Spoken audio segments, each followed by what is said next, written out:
चला नवीन मिळालं ते सांगतो.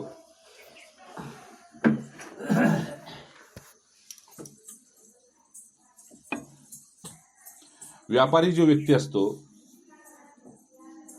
मी हे श्लोकाचा अर्थ सांगतो. व्यापारी जो असतो तो वस्तू बघत नाही, पैसे बघतो.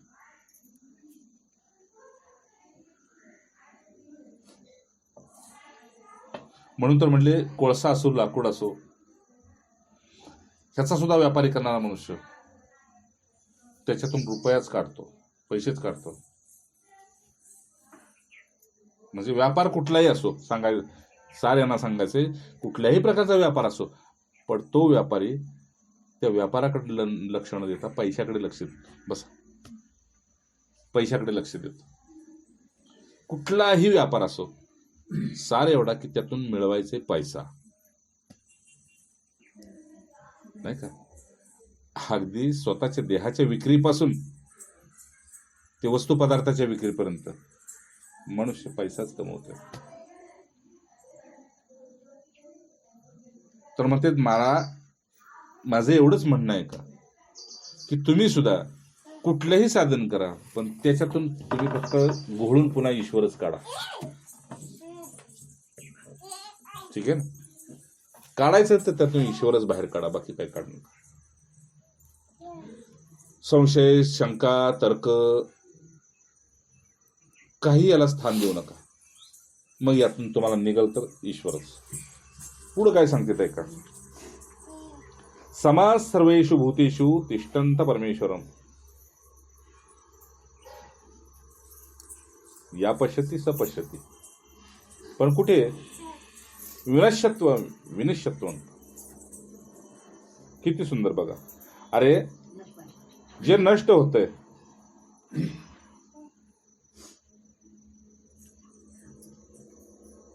ते तर आपल्या सर्वांना माहितच आहे. जे सर्व दृश्य आहे ते सर्व नष्ट होतंय, होणार आहे, हे आपल्या सर्वांना माहित आहे.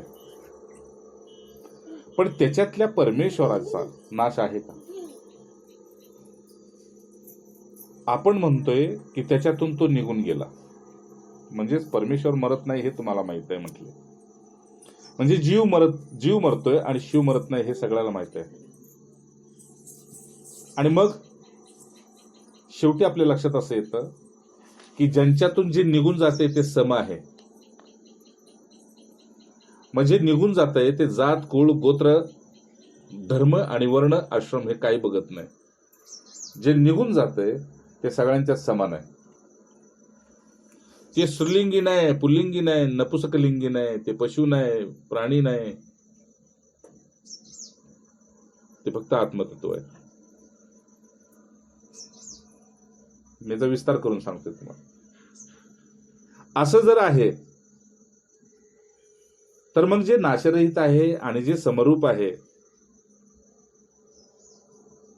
त्याला जो आपल्या स्थितीमध्ये राहून पाहतो, खरी नजर त्याचीच आहे, बाकीच्यांच्या खोट्या नजर आहेत. आपला तोच मगाशी विषय चालला होता आणि तेच पुढे आलंय. समम सर्वेषु भूतेषु तिष्ठन्त परमेश्वरम. खरी नजर त्याच्याकडेच आहे. त्याला वाटेल हा स्त्रीकडे बघतोय, पुरुषाकडे बघतोय, फळाकडे बघतोय, पशुकडे बघतोय, पक्षाकडे, पण त्याच्यात त्या आत तो जाऊन बसलेला बघतोय. आणि खरी नजर त्यालाच मिळालेली, बाकीच्या खोट्या नजर आहेत.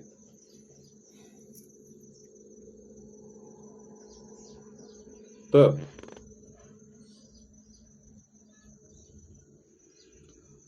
जसं बाहेर नजर मारताय तसं थोडीशी आत नजर मारा. हे सुद्धा प्रत्येक क्षणाला मृत्यूला प्राप्त व्हायला लागलेलं आहे. इकडे आपलं कुणाचंच लक्ष नाही. आणि ज्याचं इकडे लक्ष आहे त्याच्या अंतरात्म्याला बोध झाल्यामुळे तो आपल्या स्थितीला सोडत नाही आणि इकडे कर्तव्य कर्माला सोडत नाही. इकडे स्थितीला सोडत नाही आणि तिकडे कर्तव्य कर्माला सोडत नाही. म्हणजे हातावर हात धरून बी बसत नाही. काय करायचे, मरायचं तर हायच, मग कशाला कमवायचे, असाही तो करत नाही. सार सांगते, समम सर्वेषु भूतेषु तिष्ठन्त परमेश्वरम सपश्यती या पश्यती सपश्यती. खरा त्यो जे नजरेने बघतो तसा दुसरा कोणी नजरेनं बघू शकत नाही. म्हणून त्याची नजर प्रेमाची आहे, त्याची नजर परमेश्वर स्वरूप आहे, त्याची नजर कृपेची आहे, आणि त्याची नजर स्थिर आहे, आणि त्याची नजर सिद्ध आहे, त्याची नजर शाश्वत आहे, त्याची नजर चैतन्य रूप आहे, त्याची नजर आपलेपणाची आहे. बाकीच्या नजरा सगळ्या मग. तर जसं आपल्याला ऐकण्यात आलेलं आहे की 84 लाख योनीमध्ये कधीतरी मनुष्य जन्म कुणाला मिळतो, बाकी सगळे वाहून जाते, नाश पावते. 84 लक्ष योनीमध्ये कुणाला तरी चुकून मनुष्य जन्म मिळतो, बाकी सगळे कीटाणू जीव वाहून जाते, मरते. कुणाला तरी मनुष्य जन्म मिळतो, नाही का? सायन्स सांगते ना, एका थेंबामध्ये इतके इतके जीव आहेत, एका थेंबात 120 आहेत, आणि एकदा स्खलनवीर्याचं झालं तर जवळजवळ 1.25 लाख जीव आहेत, त्यात आपण एक जन्माला आलो. आणि असा अनेक वेळा प्रयत्न झाला असेल, ते सगळे कुठे गेले ना आपण एक जन्माला आलो, आणि पुन्हा आपण फळाला आलो, आणि फळाला येऊन आपण गुरुला प्राप्त झालो, आणि गुरुना प्राप्त होऊन कृपेला प्राप्त झालो, कृपेला प्राप्त झालो म्हणून म्हणले तुम्हाला सत्संगाला प्राप्त झाला. अरे राम, म्हणून तुम्ही सत्यसंगाला प्राप्त झाला.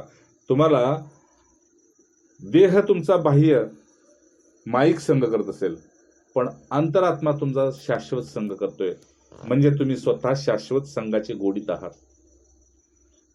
तर महापुरुष म्हणतात की अशाच प्रकारे मनुष्य जन्मामध्ये कधी सत्संगाचा मौका मिळतो. हिंदी में आपको का सांगू का कि जैसे 84 लाख योनि में कभी मनुष्य जन्म मिलता है, ऐसे ही मनुष्य जन्म में कभी सत्संग का मौका मिलता है. तो ये समझ लो कि यह सत्संग का मौका तुमको बल, बुद्धि, विद्या, धन और चतुराई इससे नहीं मिलता. फिर किससे मिलता है? बिन हरि कृपा मिल ही नाही संसार. एक भगवंताच्या कृपेशिवाय तुम्हाला हे सत्संग मिळत नाही. त्याची कृपा तुम्हाला जाणवली की तुम्ही आपोआप अंतर्मुक्तीला प्राप्त होणार, आणि अंतर्मुक्ता तुम्हाला तुमच्या स्थितीमध्ये नेऊन बसवणार. आता ह्याच्यासाठी तुम्ही काय केलं का बघा म्हटले.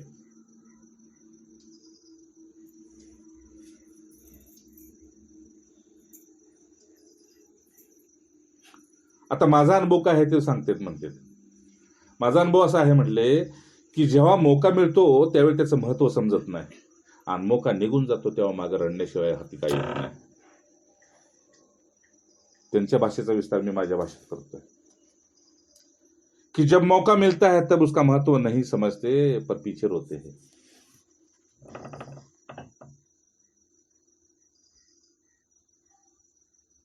आणि शेवटी म्हणते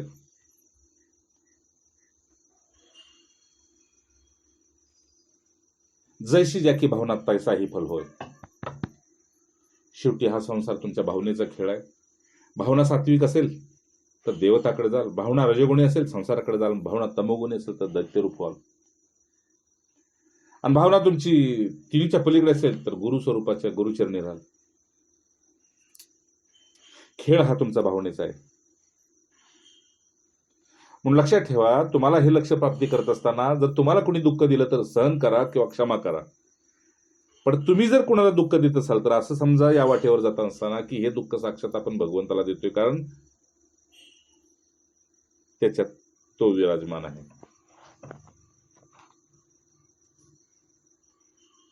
आणि शेवटी सांगते, जे काय आपण संसार करू किंवा जे काय परमार्थ करू ते करू करू करू करतोय ते न करण्यासाठीच करतोय. मग सांगितल्याप्रमाणे शेवटी काही करण्याची इच्छा होत नाही, म्हणजे सर्व साधनेच्या अंती न करणं हेच राहतं. पण म्हणून सुरुवात तशी करू नका, अंत तसा होणारच आहे म्हणते. मगाशी आपला विषय झाला ना, शेवटी साधना सुद्धा तुम्हाला सोडून गेली पाहिजे. तुम्ही साधनेला सोडू नका. तुमचं तुम्हाला साध्य झालं की साधना तुम्हाला सोडून जाते. जसं तुम्ही आम्हाला आमच्या घरापाशी सोडलं की तुमची गाडी निघून जात. चूप साधन हा चूप साधन पर्यंत येतो ना. त्याच्याही पलीकडे जाता. चूप साधण्यात काहीतरी पण तुम्हाला जाणीव आहे, पण पुढे जाणीवच नाही. कसं नाही? तर ज्यावेळेस आपण आपल्यापुरतं करतो तेव्हा ते म्हणतात की आप है में ही पोचते हो. आपल्यापुरतं करतो म्हणून आपल्यापुरतं करत बसू नका सुरुवातीला.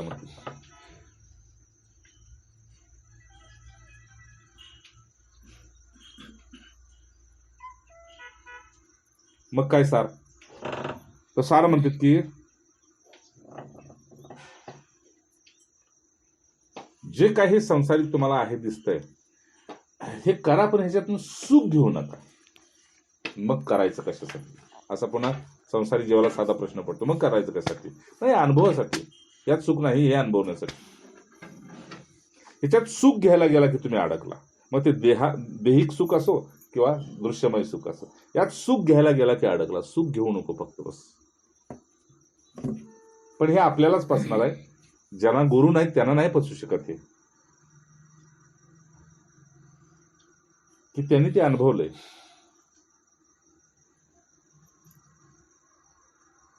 बर, म्हणून शेवटी हात जोडून आपल्याला विनंती करते ते की तुम्ही दुसऱ्याच्या हितासाठी जगायला शिका. आता आपण सगळी कुटुंबासाठी करतोय, काय वेळेस आपल्या हे देहासाठी करतोय, तर हे परक आहे म्हणूनच करतोय. ते आपलं नाही आहे ना. वास्तविक हे परक आहे, तत्वशः हे परक आहे. याच्यासाठी करतोय, याची जी आहे ती त्यांच्यासाठी करतोय. तर दुसऱ्याच्या हितासाठी जगायला शिका म्हणते. तर त्यानिमित्तानं सेवेचं महत्व कळेल. सेवेचं महत्व ज्याला कळत नाही त्यानंच पुन्हा अहंकार वाढतो म्हणते.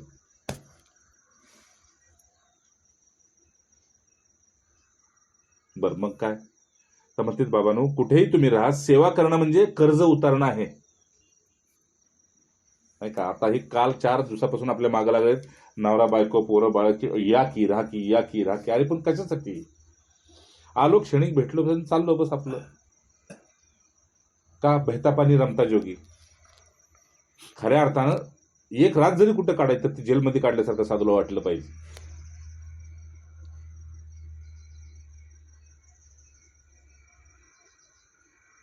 पण ठीक आहे, तुमच्या स्मृतीमध्ये तुम्हाला आनंद तुमच्या खेळावा म्हणून ती रात जेलमध्ये सारखीच काढायची त्यानं.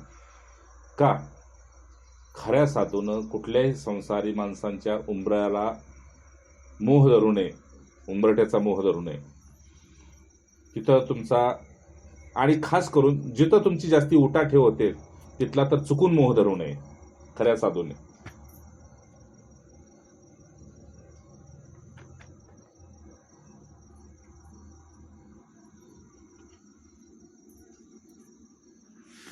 तर म्हणून हे सांगतात की तुम्हाला सेवेचं महत्व कळत नाही म्हणून अहंकार वाटतो. सेवा करणं म्हणजे कर्ज उतारणं आहे. आणि संसारातून मिळालेली वस्तू तुम्ही संसाराला अर्पण करत नाही, आपल्या पशीच ठेवता, म्हणून तो भोग आणि संग्रहाच्या निमित्तानं दुःखकारक होते. ऐकणं, आता आपण आलेल्याचा त्यांना किती आनंद आहे, पण त्यांना कष्ट होतं ह्याचं आपल्याला दुःख झालं पाहिजे नाही. तर मी जरा त्या बाबतीत फार कडक आहे की खाऊन पिऊन लोळत बसला पुन्हा एक देह सुख घेत बसला तर त्या बाबतीत मी फार कडक आहे. म्हणजे इतका कडक मला कुणी अजून मला भेटलेला नाही. म्हणजे नाही, जिथं देहाला सुख मिळते तिथं आत खंत वाटली पाहिजे. कारण त्याच्या सुखासाठी तर इथं अडकलो. प्रतिकूल परिस्थितीमध्ये, समर्थाने सुद्धा सांगितलं, प्रतिकूल परिस्थितीमध्ये पळून जाते. गुरुदेव बी म्हटले, देह दुःख होताची वेगळी पळालो. मग आनंद घ्यायचे, ठीक आहे. आता हे काय पक्ष्यांचं चाललं किलबिलाट, बसायला मस्त आनंद. तर प्रतिकूल परिस्थितीमध्ये सगळीच पळून जाते. मग तुमच्या पुढं काकानं 22 वर्ष झोपडीत काढली, काहीही प्रतिकूलता नव्हती, सगळं होतं, गळत होतं, सगळं होतं, भीती वाटली, उंदरं होती, मांजरं होती, सगळं, साप आत येऊन बसले कधी खाली, सगळं ठीक आहे. पण ठीक आहे, एक आनंददायक क्षण होता. असू दे, असू दे.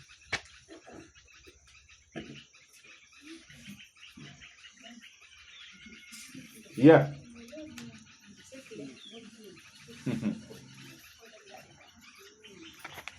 बर, ऐकताय ना? आता शेवट करतोय. शेवटाचं म्हणते, खूप समय बिकट आ रहा है, पुढे फार वाईट परिस्थिती उभी राहणार आहे.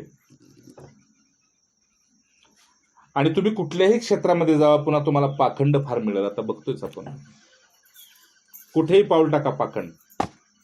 म्हणजेच पाखंड म्हणजे म्हणले नकली पण तुम्हाला भरपूर बघायला मिळेल, नाही का? परवा एक नवरी माझ्याकडे नमस्काराला आली होती. तर गुरूंचं मत असं की तू कपटी आहेस, कामी आहेस, लोभी आहेस, शरीरपूर्ण भरलेला आहे, तू जसा आहेस तसा माझ्याकडे आहे. त्याला धुवून काढणं माझं काम आहे, नाही का? मी असा आहे असा तू धरून येऊ नको. तू जसा आहेस तसं माझ्याकडे. मग मी कशाला गुरु आहे? मी तुझा आहे तसा स्वीकार करतोय. तसं मला वाटतं की मला की पुन्हा त्या मी मुलीला बोललो, म्हटलं आपण नवऱ्या पुढे जसं आहे का नाही, आपली जशी परिस्थिती तसं जायचं, नाही का? हे खोटं आहे, आपल्यालाही माहित आहे. हे जे घातलंय सजवायला, हे सगळं खोटं आहे, आपल्याला माहित आहे. तरी सुद्धा मनाची फसवणूक करून का घ्यायची?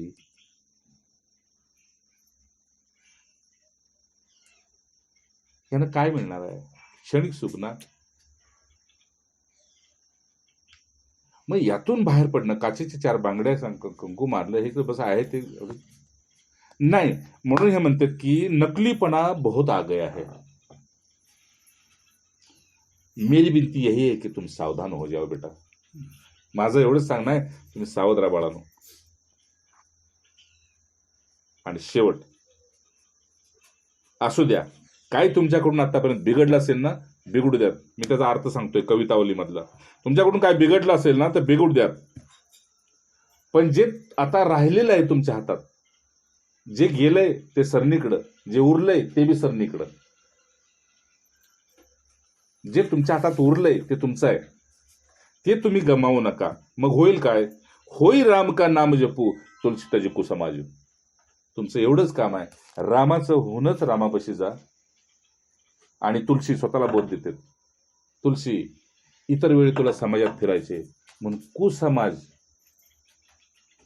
समाज म्हणजे समाजातच कुसमाज भरलेला आहे, तिथनं बाजूला होणं हे तुझ्या हातात आहे, ते रामाच्या हातात नाही.